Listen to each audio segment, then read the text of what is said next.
Bienvenue sur Ma Pause Mode.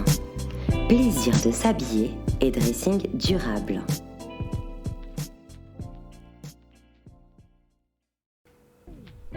Salut, c'est Sonia. J'espère que tu vas bien. Après toutes ces confidences sur mon enfance ou des podcasts plus insolites, tu sais désormais que mon attrait et même mon amour pour les vêtements ne datent pas d'hier.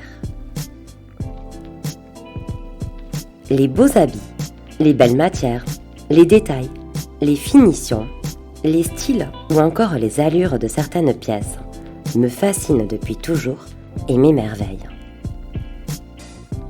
Découvrir ou observer des créateurs, des designers, des couturiers ou des artisans au plus près de leur savoir-faire et de leur talent m'enchante toujours autant.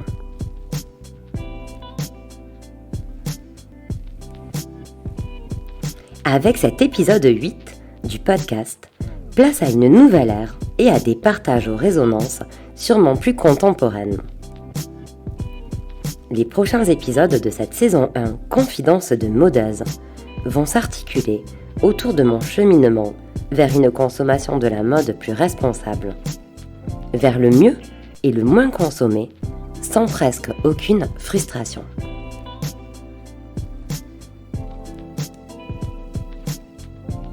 Voyageons dans les années 2010, année de mes premiers et principaux déclics par rapport au domaine de l'habillement. J'ai revu, presque du tout au tout, ma relation avec la mode et notamment avec mon dressing. Ma passion ne s'est pour autant pas estompée. Je dirais qu'elle a juste retrouvé sa source, sa véritable magie, sa justesse en lien avec ce qui me plaît vraiment dans la mode. À savoir, les belles pièces, les pièces bien faites, les pièces qui, de par leur qualité, nous rendent plus belles ou plus beaux en les portant.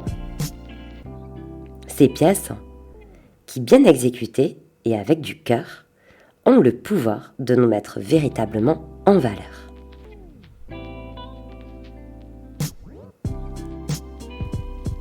En racontant ces histoires de modeuses, je pourrais même parler d'un éveil vers une consommation plus engagée et plus riche en belles valeurs qui me correspondent.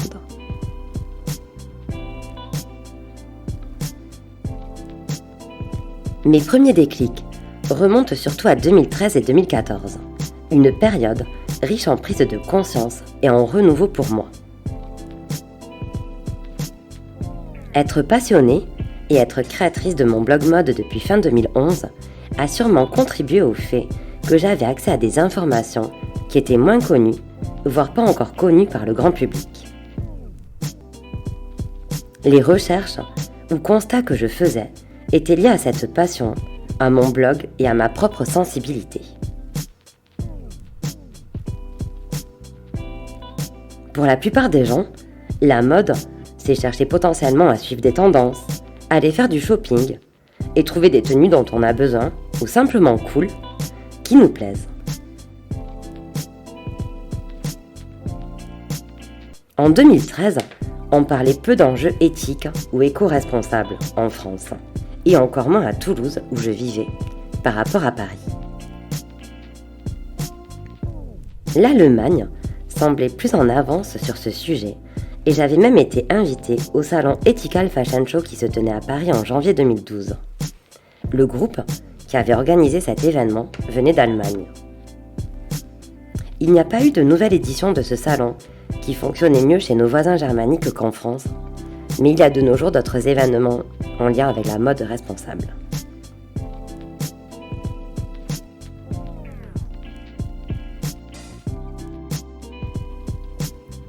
Dix ans plus tard, en 2023, il me semble que la majorité des gens est consciente des coulisses néfastes de l'industrie de la mode développée par la fast fashion. Tu dois être conscient des dangers et injustices auxquels sont confrontés des travailleurs de cette industrie, n'est-ce pas ?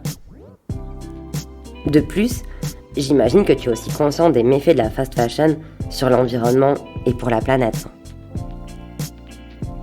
Si ce n'est pas le cas, n'hésite pas à consulter mon site Ma Pause Mode ou à me laisser un message en commentaire sur mes réseaux. Je serai ravie de partager des sources d'informations ou de répondre à tes questions si c'est dans mes cordes.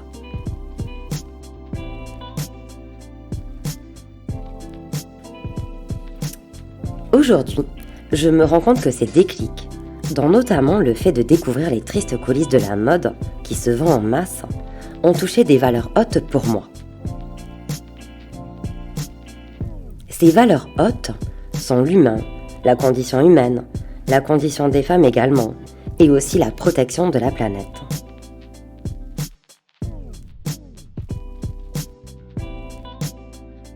Humaine.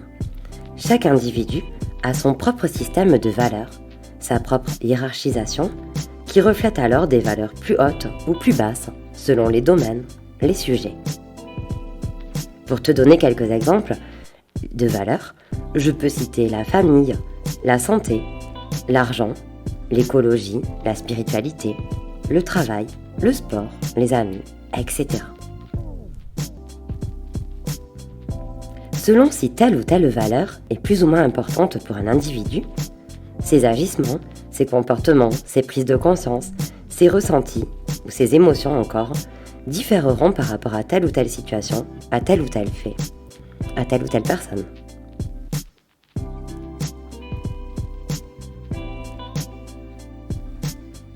La mode, les vêtements me passionnent et m'attirent depuis ma plus tendre enfance. C'est un sujet important pour moi. Il y a une sorte de magie qui se joue depuis toute petite quand je découvre un beau vêtement par exemple, ou quand j'observe les savoir-faire de créatrices ou de couturiers. J'aime la mode, mais j'éprouve aussi de l'amour pour l'humanité et pour la planète. Ces trois domaines réunis, et valeurs fortes pour moi, expliquent pourquoi j'ai été touchée plus que d'autres personnes, bien plus même, face aux coulisses de la fast fashion. Cela explique aussi le pourquoi j'ai changé presque radicalement mes habitudes, sans frustration ou résistance majeure. Il m'est insupportable de penser que ma passion pour la mode, cette magie que je ressens, puisse rimer avec autant d'injustice, de drames et de dangers pour les humains et pour la planète. Voici donc le pourquoi aujourd'hui je déconsomme. Précision, par déconsommer j'entends moins et mieux acheter de vêtements, par rapport à la déconsommation mode bien entendu.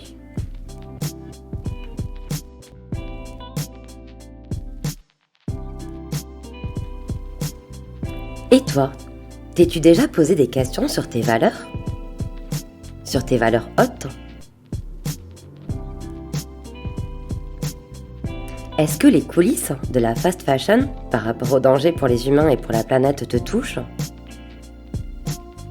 Ou plutôt, te touchent-ils assez pour te donner envie de changer tes habitudes d'achat de vêtements et d'accessoires ? À tes commentaires et même à tes messages pour peut-être être invité et participer à cette chaîne de podcast.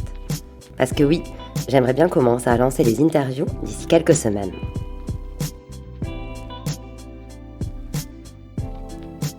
C'est dit. Merci pour ton écoute. Bonne réflexion, bonne journée ou soirée et à très vite pour un prochain épisode.